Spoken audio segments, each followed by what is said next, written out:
significantly less than the US or many European countries. And new research in the UK has found that dogs can be trained to detect more than 90% of COVID-19 infections.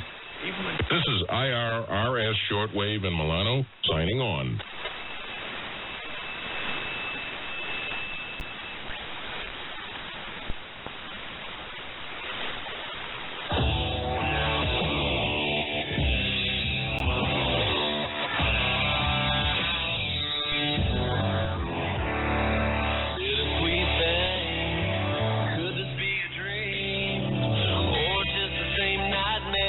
Keeps me awake, I feel it in my brain.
Welcome to Astronomy Cast, our weekly fact-based journey through the cosmos, where we help you understand not only what we know, but how we know what we know.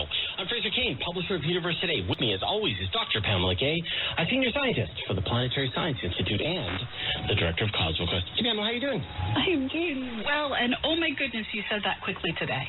Did I? You did. Well, every time you say something 600 plus times, and you got to find a way to mix it up, to add a little, little. You're just in a rush to it. launch our topic. That's all. You're just in a rush to launch our topic. Yeah, exactly. When you work in sounding rocket astronomy, you got to go fast. We'll just slow it down. We'll take our time. We'll get there. When I laugh, it moves my camera. I need to not do that. Yeah, I noticed that. For the people who are listening to this as a podcast, you have no idea, but definitely Pamela's entire scene is wiggling and jiggling around, sort of like a flap on SN-15.